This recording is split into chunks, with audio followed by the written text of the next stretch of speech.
Dans cette vidéo, je vais vous montrer comment enregistrer des sons MIDI avec BandLab. Par défaut, lorsque vous ouvrez un nouveau projet, c'est le piano qui est placé automatiquement dans le projet. Donc, lorsque vous jouez avec le clavier d'ordinateur ou un piano MIDI, vous entendez le son de piano. J'attire votre attention sur le moteur de recherche ici.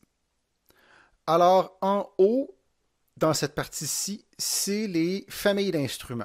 Donc, on a guitare, on a des cordes, on a tout ça ici. La section en bas ici, ce sont des catégories d'instruments. Donc, par exemple, si je vais chercher cordes et que je m'en vais dans ma catégorie d'instruments, je peux avoir section violoncelle, harpe, sitar. Je vais prendre orchestre à cordes. Et là, vous voyez ici qu'on ne voit pas les mots. Il y a un bug. Je vais simplement cliquer sur un autre bouton et revenir à ma fenêtre. Donc, vous voyez ici, cordes, orchestre à cordes, staccato. Donc, maintenant, lorsque je joue avec mon clavier ou mon clavier d'ordinateur, j'entends des cordes jouer staccato. Donc, on peut aller chercher d'autres instruments, guitare. Je sais pas, guitare saturée. Voilà, les mots sont apparus. Et là, je peux jouer de la guitare.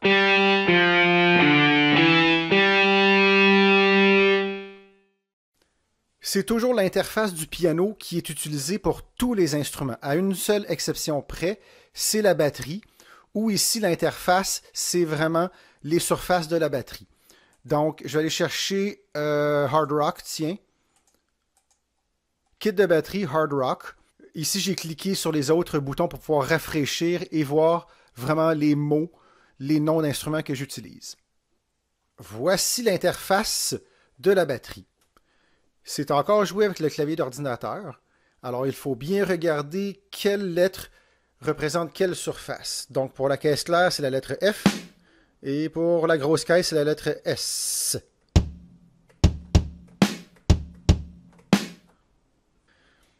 Si vous utilisez un clavier MIDI ou un contrôleur MIDI, c'est différent pour la batterie, car chaque surface est représentée par une note du piano.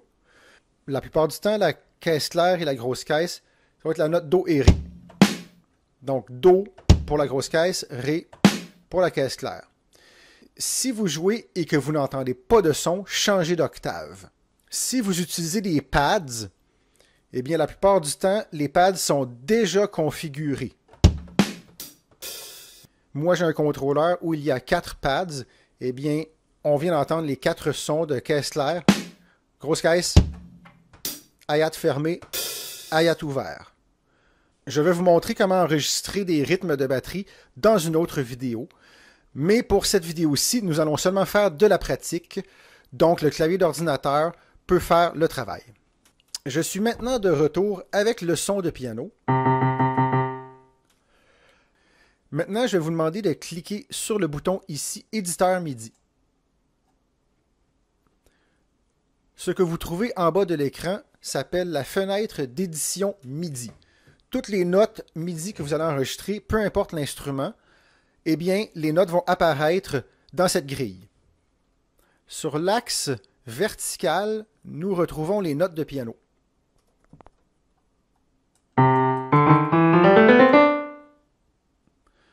L'axe horizontal représente les temps. Chaque chiffre représente une mesure. Donc, puisque nous sommes en 4/4, il y a 4 temps par mesure. Donc, première mesure, 1.2, c'est le deuxième temps. Troisième temps de première mesure. Quatrième temps, première mesure. Deuxième mesure. Deuxième temps, etc. Nous sommes prêts. Je vais maintenant vous montrer comment enregistrer et éditer des sons MIDI. Avant de commencer, je vais vérifier quelques petits paramètres. Par exemple, ici, l'outil métronome que je vais activer. Ici, j'ai le tempo que je vais baisser à 80 BPM. La raison, c'est qu'il y a une grande latence dans BandLab. Une latence, c'est un délai entre le moment où vous appuyez sur une touche et celui où vous entendez le son. Donc, il y a une fraction de seconde et ça peut être très, très mélangeant. Tout ça, c'est plus facile si le tempo est plus lent. La dernière chose que je vais faire, c'est que je vais désactiver l'outil cycle. Assurez-vous de le désactiver. Sinon, vous allez avoir une boucle de 4 mesures qui va recommencer. C'est pas très pratique pour un enregistrement. Donc voilà, je suis prêt maintenant. Je vais cliquer sur le bouton rouge ici pour enregistrer. Et je vais juste enregistrer quelques notes et vous montrer comment faire de l'édition. C'est parti.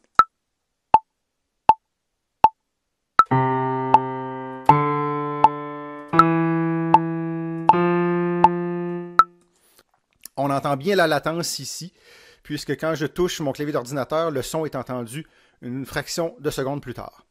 C'est pas grave, puisque je vais pouvoir éditer. Il y a deux façons d'accéder à la fenêtre d'édition. On peut double-cliquer sur l'enregistrement que nous venons de faire, ou vous pouvez toujours cliquer sur Éditeur MIDI. Les deux façons vont ouvrir la fenêtre d'édition MIDI. Alors voici mon enregistrement. Il faut toujours se fier à la règle ici en haut, à la ligne horizontale, pour savoir où arrivent les temps. Donc on voit que je ne suis pas très précis. Alors on va aller corriger ça. Assurez-vous d'avoir ici la flèche verte, sélectionnez remarque, car c'est ce bouton qui va vous permettre d'éditer les notes MIDI. Donc je peux sélectionner une note et la bouger de haut en bas, de droite à gauche, et aussi je peux l'étirer et raccourcir comme ça. Donc la première chose que je vais faire, c'est que je vais tout amener mes rythmes pour que ce soit la valeur d'une blanche.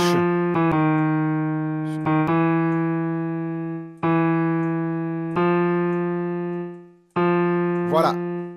Donc là, j'ai des blanches qui arrivent directement sur les temps. Donc ça, c'est une bonne façon de corriger les erreurs.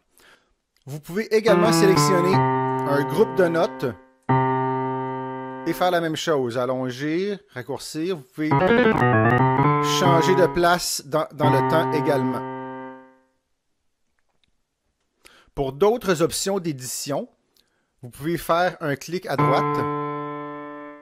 Vous avez une fenêtre avec des choix de techniques d'édition. Couper, copier évidemment, sélectionner des notes, transposer, quantifier. Si vous avez à éditer des doubles croches, vous devez utiliser l'outil Zoom ici.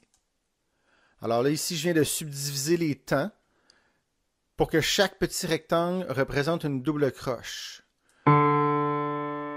Donc ici, je suis rendu avec des doubles croches.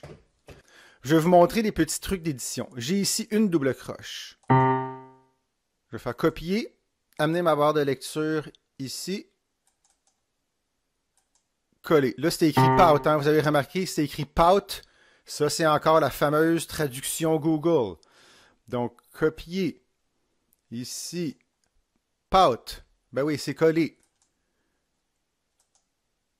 Et voilà, j'ai 4 doubles croches maintenant.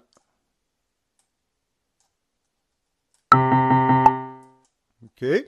Donc, on peut faire ça pour n'importe quel rythme. Je peux déplacer mes rythmes. Je peux tout sélectionner, étirer. Je peux faire un copier-coller d'un groupe de notes également. Là, je le fais n'importe où, mais c'est juste pour vous montrer la magie des instruments MIDI. Donc, vous enregistrez votre partie le mieux que vous pouvez et le reste, vous faites de l'édition pour qu'il n'y ait plus aucune erreur. Alors voilà, le truc ici, c'est de pratiquer encore et encore afin de prendre de la vitesse et de l'aisance.